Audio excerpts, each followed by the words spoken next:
갈라디아서 2장 중반부터 이제 4장 끝까지 이제 바울은 여러 가지 방법을 사용해서 이제 복음을 설명했었습니다. 구약 성경을 인용해서 복음을 설명하기도 했고, 일반적으로 사람들이 알고 있는 그런 사람의 법을 이용해서 복음을 설명하기도 했습니다. 지난주 같은 경우는 두 어머니의 비유를 통해서 복음을 설명하기도 했었습니다. 이렇게 바울이 여러 가지 방식으로 복음을 설명한 다음에 5장에 이르러서부터 이제 바울은 실천적인 권면을 얘기하기 시작합니다. 이제 갈라디아 교인들이 어떻게 행해야 될지를 그 지침들에 대해서 말하기 시작합니다. 그가 오늘 하고자 하는 권면은 1절에서 다 말해주고 있습니다. 그는 이렇게 말합니다. 그리스도께서 우리를 자유롭게 하려고 자유를 주셨으니 그러므로 굳건하게 서서 다시는 종의 멍에를 매지 말라라고 얘기를 합니다.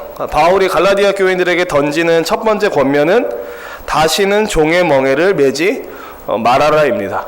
예수 그리스도께서 우리를 해방시키시고 우리에게 자유를 안겨주셨기 때문에 자유를 얻은 너희가 다시 종의 모습으로 돌아가지 말아라 라는 얘기를 합니다. 그리고 나서부터 이제 바울은 2절부터 특정한 주제에 대한 얘기를 좀 하는데요. 그게 뭐냐면 이제 할례입니다. 보시면은 이제 2절에도 할례가 나오고 3절에도 할례가 나오고 읽진 않았지만 5절 이후에도 할례라는 단어가 계속해서 나옵니다.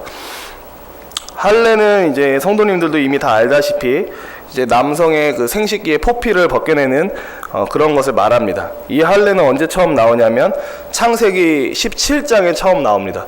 하나님께서 아브라함과 맺으신 언약을 이제 이행하시겠다. 또 아브라함 너도 이 언약의 당사자다라는 표시로서 할례를 하라고 하십니다. 아브라함뿐만 아니라 아브라함의 집에 있는 모든 사람들, 또 아브라함을 통해서 태어날 모든 사람들은 이 할례를 받으라고 하나님께서 말씀하셨습니다. 그래서 실제로 아브라함의 혈통적인 후손들인 유대인들은 태어난 지 8일이 되면 모두 할례를 받습니다. 남자 아이들은 갓난아기여도 8일이 되면 할례를 받습니다. 그래서 그 할례는 일종의 내가 아브라함의 자손이다, 혈통적 아브라함의 자손이다라는 상징도 되고요. 또 내가 선택받은 하나님의 백성이다라는 그런 상징도 됩니다. 그러다 보니까 이제 유대인들은 자신들이 할례를 받았다라는 사실 자체에 굉장히 자부심을 느끼고 있었고, 이 할례를 받은 자들만이 구원받을 수 있고 하나님께 받아들여질 수 있다라고 그렇게 생각을 했었습니다. 갑자기 할례에 대한 얘기가 왜 나오냐면 바울이 갈라디아서를 쓴 이유는 갈라디아 교회에 거짓 교사들이 들어왔기 때문입니다. 사실 제가 오늘 말씀드리는 얘기는 새로운 얘기가 아니라 항상 했던 얘기지만 마치 안 한 것처럼 얘기를 하도록 하겠습니다. 그러니까 갈라디아 교회에 문제가 생긴 것은 거짓 교사가 들어와서 거짓된 가르침을 가르쳤기 때문입니다. 근데 이 거짓 교사들은 어떤 사람들이었냐면 유대인들이었습니다. 유대인들. 한마디로 혈통적 아브라함의 후손이고 할례를 받은 사람들이었던 거죠. 그들의 이해가 있었습니다. 그들은 어떤 이해를 갖고 있었냐면 할례 받지 않은 사람이 구원받는 것은 불가능하다라는 생각을 가지고 있었습니다. 그러다 보니까 그들이 갈라디아 교회에 들어와서 가르칠 때 이렇게 가르쳤습니다. 의롭다함을 받기 위해서, 하나님께 용납되고 받아들여지기 위해서는 예수 그리스도를 믿는 것도 중요하지만 그게 전부가 아니라 할례까지 받아야 된다라고 가르쳤습니다. 예수 믿는 것 플러스 할례까지 돼야 여러분이 구원받을 수 있는 겁니다 라는 식으로 얘기를 한 겁니다. 거짓 교사들이 유대인들이었기 때문에 그들이 가지고 있는 그 생각 안에서 그러한 주장은 굉장히 자연스러웠습니다. 할례 없는 구원은 그들에게 상상할 수 없었습니다. 그래서 그러한 주장을 듣고 설득당했던 몇몇 갈라디아 교인들은 실제로 이 할례를 받기 시작한 것 같습니다. 할례를 받아야 됩니다. 예수 믿는 것도 중요한데 예수 믿는 것만으로는 부족하고 할례까지 받으셔야 구원받을 수 있는 겁니다. 이렇게 얘기를 하니까 몇몇 갈라디아 교인들이 그런 겁니까? 그럼 저도 할례를 받겠습니다 라고 하는 어떤 실제적인 동요가 있었던 것 같습니다. 이런 상황 가운데 바울이 말합니다. 우리 2절 3절을 같이 한번 읽어보도록 하겠습니다. 2절 3절 함께 읽겠습니다. 보라, 나 바울은 너희에게 말하노니 너희가 만일 할례를 받으면 그리스도께서 너희에게 아무 유익이 없으리라. 내가 할례를 받는 각 사람에게 다시 증언하노니 그는 율법 전체를 행할 의무를 가진 자라. 일단 2절을 보시면 이제 어떤 것을 알 수 있냐면 바울은 얘기를 하기를 너희가 만약에 할례를 받으면 너희는 예수 그리스도와 아무 상관이 없다라고 얘기를 합니다. 그리고 또 읽진 않았지만 4절에서는 무슨 얘기를 하냐면 할례를 받으면 예수 그리스도와 끊어지고 은혜에서 떨어진다라고 얘기를 합니다.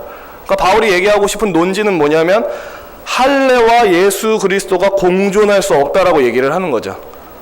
거짓 교사들은 예수 믿는 것에다가 할례까지 더해야 이 두 개가 같이 가야 의롭다함을 받고 구원받을 수 있다라고 얘기를 하고 있는데 바울은 전혀 다른 얘기를 하고 있습니다. 예수 믿는 것과 할례가 동시에 갈 수 없다. 이 두 개는 공존할 수 없다. 이 둘 중 하나만 선택하라고 얘기를 합니다. 물론 바울이 유도하는 바는 있습니다. 할례를 버리고 예수 그리스도를 선택하라라는 그런 의도가 있죠. 바울이 할례에 대해서 이렇게 얘기하는 건 예수 그리스도와 할례가 공존할 수 없다. 할례를 되게 부정적으로 얘기하는 이유는 할례라는 행위 자체가 되게 저주받을 행위라서 그런 것은 아닙니다. 그러니까 할례라는 행위, 그 의식 자체가 나쁜 것이 아닙니다. 근데 무엇이 나쁜 것이냐면 그 할례라는 행위를 해야만 하나님께 받아들여질 수 있다라는 그 생각이 잘못됐기 때문에 바울은 할례에 대해서 부정적으로 얘기를 합니다. 할례를 받아야만, 할례라는 행위가 더해져야만, 내가 할례를 했다라는 행위가 첨가되어야만 구원받을 수 있다라는 그 논리가 틀렸기 때문에 바울은 할례와 예수 그리스도가 공존할 수 없다라고 얘기를 하고 있습니다. 그러니까 거짓 교사들은 계속 조건을 내걸었던 거죠. 예수 믿는 것만으로는 안 되고 할례라는 조건이 추가적으로 필요하다. 하나님께 받아들여지고 용납받기 위해서는 할례라는 조건이 추가적으로 필요하다. 그리고 사실 이 할례라는 단어는 할례 자체를 의미하는 것도 있지만 사실은 좀 더 넓게 생각하면 내가 행했던 어떤 선행, 내가 스스로 생각하기에 하나님의 말씀을 충분히 많이 잘 지켰다. 이런 스스로의 공로를 의지하는 것 전체를 다 의미하는 겁니다. 단순히 할례라는 행위를 넘어서서 자신의 어떤 율법을 순종한 행위라든지 자기가 판단하기에 의롭다고 여겨지는 행위라든지 자신의 행위를 의지하는 것을 아우르는 말이라고 이해하셔도 됩니다. 분명한 것은 할례 혹은 자신의 행위를 통해서 구원받으려고 하는 사람에게는 자연스러운 결론이지만 그 사람한테는 사실 예수 그리스도가 굳이 필요하지 않습니다. 예수 그리스도가 굳이 필요하지 않아요. 그들은 생각을 했습니다. 자신의 행위, 할례, 어떤 율법을 잘 준수하는 것, 자신의 공로로 구원받을 수 있다고 생각을 했기 때문에 물론 100% 자기의 공로로 구원받을 수 있다고 생각 안 했을 겁니다. 근데 그럼에도 불구하고 이런 위험이 있습니다. 우리는 흔히 그렇게 얘기를 합니다. 우리는 하나님께 구원받았는데 은혜로 구원받은 겁니다. 이런 식으로 얘기를 합니다. 하나님께서 우리를 구원해 주신 것은 은혜입니다 라는 얘기를 항상 합니다. 하지만 다 아시다시피 은혜라는 말 자체는 어떤 호의나 어떤 좋은 것을 받을 만한 자격이 전혀 없는 사람한테 거저 베풀어질 때 은혜라고 얘기를 하는 겁니다. 그러면 생각을 해보십시오. 우리가 하나님께 구원받은 것은 몇 %의 은혜로 구원받은 걸까요? 100%의 은혜로 구원받는 겁니다. 그러니까 제가 갑자기 왜 100% 이런 얘기를 하냐면 만약에 할례나 어떤 내가 율법을 잘 지켰다. 그 행위가 공로가 돼서 내가 구원받을 수 있게 된 거다라고 얘기하면 어떻게든 이런 설명이 나올 수밖에 없습니다. 99%는 하나님의 은혜였지만 1%는 나의 행위에 공로가 들어가 있었다. 98%는 하나님의 은혜지만 2%는 나의 행위의 공로가 첨가되었기 때문에 나는 천국 갈 수 있는 거다라는 그런 얘기가 안 나옵니다. 은혜는 100% 은혜여야만 은혜가 됩니다. 내 공로가 껴드는 순간 그거 은혜 아닙니다. 어떤 교수님은 말하기를 나의 공로가 0.0000001%라도 섞이면 은혜는 은혜가 아니다라고 얘기를 합니다. 그러니까 바울이 얘기하고 싶은 것은 만약 여러분들이 할례를 받고 여러분의 특정한 행위가 나를 구원받게 만든다라고 이해하는 순간 여러분은 스스로의 행위를 이해하는 결론이 되고 자신의 공로를 의지하는 순간 은혜는 삭감된다라고 설명을 하는 겁니다. 내 공로가 1%라도 끼어들면 이제 은혜는 99%니까요. 근데 요거는 은혜가 아닌 거죠. 그래서 예수 그리스도를 믿는다는 것은 어떤 거냐면 나의 공로를 전부 다 그냥 부정하는 겁니다. 내가 한 1%의 기여는 하지 않았을까요? 하나님, 저의 구원에? 제가 의롭다함을 받는 것에 있어서 제가 한 2% 정도는 기여하지 않았을까요? 그렇게 예수를 믿는 것이 아닙니다. 예수를 믿는다는 것은 나의 구원에 내 공로가 1%도 들어있지 않다라는 것을 믿는 겁니다. 진짜 그걸 믿는 겁니다. 내 공로 하나도 안 들어갔다. 내가 뭐 점수 따서 천국 간 거 아니다. 내가 점수 따서 하나님께 받아들여지고 용납된 거 아니다라는 걸 믿는 게 다른 말로 예수 믿는다라는 표현이기도 합니다. 나의 구원에 내가 기여한 것은 하나도 없습니다라고 외치면서 예수 그리스도를 붙잡는 것이 바로 예수 믿는다는 그런 의미입니다. 방금도 말씀드렸지만 거짓 교사들은 할례를 비롯해서 율법 준수, 어떤 나의 행위, 나의 공로를 통해서 하나님께 받아들여지고 의롭다함을 받을 수 있다라고 가르쳤습니다. 결국에 어떻게든 인간의 공로가 끼어들기 때문에 하나님의 은혜가 은혜되지 못하게 됩니다. 그리고 그런 사람들은 엄밀하게 말하면 예수 그리스도가 정말 완전하게 필요한 것도 아닙니다. 나의 공로가 끼어들어 있기 때문에 약간 내 공로로 채울 수 없는 부족한 부분만 예수님이 채워주시면 되지, 예수님이 절대적으로 정말 절실하게 그분만이 꼭 필요한 것은 아니게 됩니다. 그래서 바울은 5장 4절에서 이런 얘기를 합니다. 우리 5장 4절 한 목소리로 읽어보도록 하겠습니다. 율법 안에서 의롭다함을 얻으려 하는 너희는 그리스도에게서 끊어지고 은혜에서 떨어진 자로다. 한 번만 더 읽어보도록 하겠습니다. 율법 안에서 의롭다함을 얻으려 하는 너희는 그리스도에게서 끊어지고 은혜에서 떨어진 자로다. 그렇습니다. 할례나 율법 준수 혹은 자신의 공로를 의지해서 의롭다함을 받고 구원 얻으려 하는 자들은 바울이 지금 말하는 것처럼 예수 그리스도에게서 끊어진 자들입니다. 그러니까 예수 그리스도가 굳이 필요하지 않은 자입니다. 뿐만 아니라 바울이 5장 4절 후반부에서 말하는 것처럼 그 사람은 은혜에서 떨어진 자입니다. 그러니까 하나님의 구원하는 은혜에서도 멀어진 자고 하나님이 베푸신 은혜를 은혜되지 못하게 만드는 사람입니다. 누가 구원받을 수 없을까요? 흔히 일반적인 사람들은 어떤 사람이 천국 못 가겠냐라고 말하면 이런 식으로 얘기하길 좋아하죠. 흉악한 범죄자, 연쇄살인범, 강도살인마, 이런 사람들은 천국 못 가지 라고 생각을 합니다. 근데 성경도 그렇게 말합니까? 성경은 그렇게 얘기하지 않습니다. 성경은 누가 천국 갈 수 없습니까? 누가 구원받을 수 없습니까? 라고 하면 거기에 대해서 답을 이렇게 말합니다. 자신이 충분히 선하다고 굳게 믿는 자들, 자신은 마땅히 천국에 들어갈 만한 사람이라고 믿는 자들은 천국에 들어갈 수 없다라고 말합니다. 나 아니면 누가 천국 가겠어? 내가 저 사람보다는 훨씬 난데, 내가 평생 해온 선행이 얼만데, 내가 평생 해온 이것저것이 얼만데, 나 아니면 누가 천국 가겠어? 라고 생각하는 사람들이야말로 천국을 들어갈 수 없다라고 얘기합니다. 그게 기독교의 가르침입니다. 스스로의 공로, 스스로의 행위, 스스로의 선행으로 하나님께 용납되어질 수 있다고 굳게 믿는 사람은 절대로 천국에 들어갈 수 없다라고 얘기를 합니다. 그럴 수밖에 없습니다.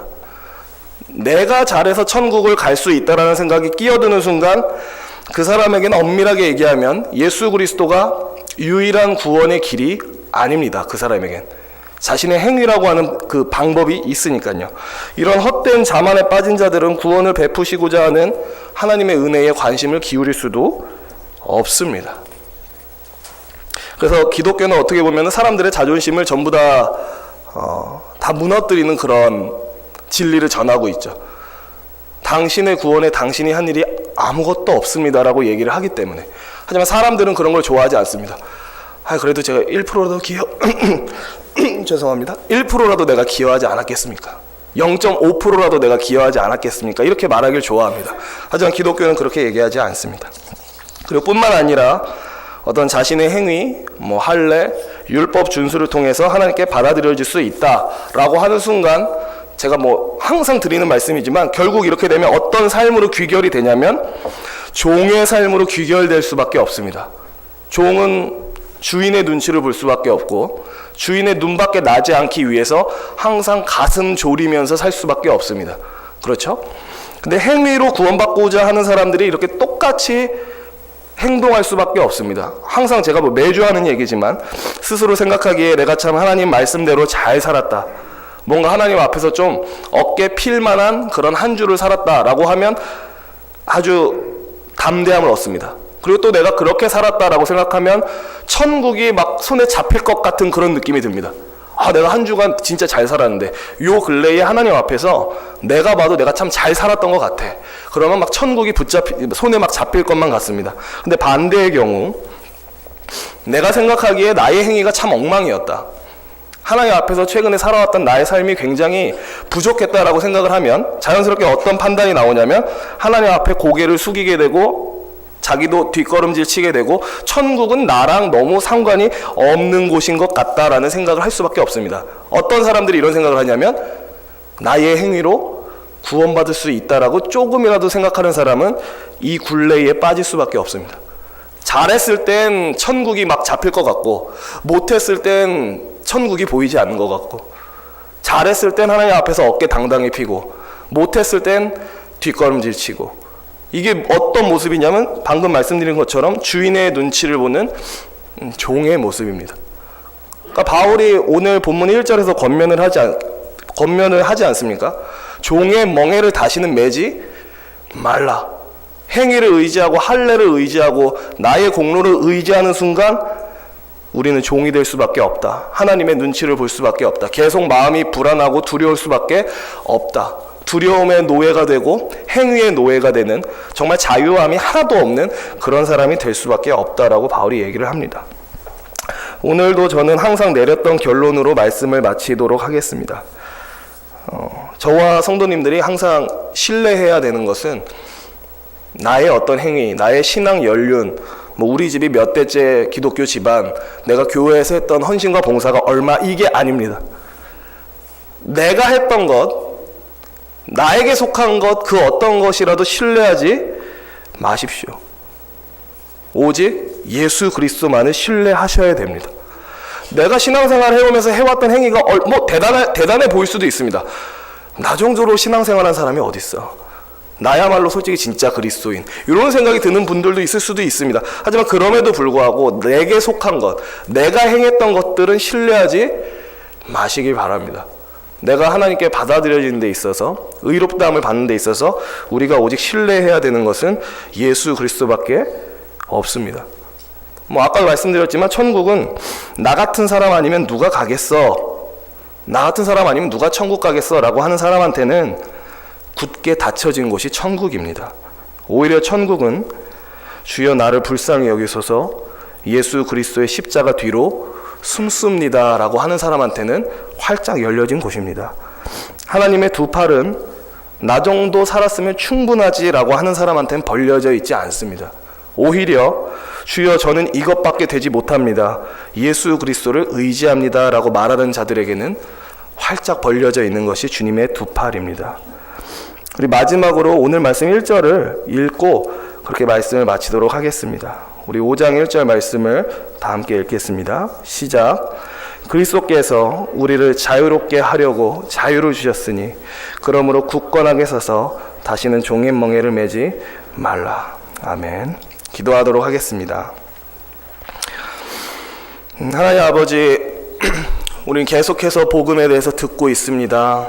어떻게 보면 우리가 이미 다 알고 있는 내용이기도 하고 새로울 것이 없는 내용이기도 하지만 특별히 하나님께서 저와 우리 모든 성도님들에게 은혜 주시길 원합니다. 우리 스스로를 구원할 수 없었던, 스스로는 도무지 구원의 소망이 없었던 죄인들을 위해 예수 그리스도께서 오셨고, 나의 공로가 아니라 예수 그리스도의 공로로 완전한 100%의 은혜로 구원받았다는 사실을 우리가 지속적으로 믿고 신뢰하고 거기에 기대고 살아갈 수 있게 하여 주시옵소서. 뿐만 아니라 우리가 예수 그리스도의 공로를 의지함으로 하나님께 받아들여진다는 이 복음의 진리로 말미암아 자유를 누리게 하시고 스스로의 행위에 묶이거나 종의 멍에를 매지 않는 참 자유자의 삶을 살게 하여 주시옵소서. 감사드리며 예수 그리스도의 이름으로 기도합니다. 아멘. 다 함께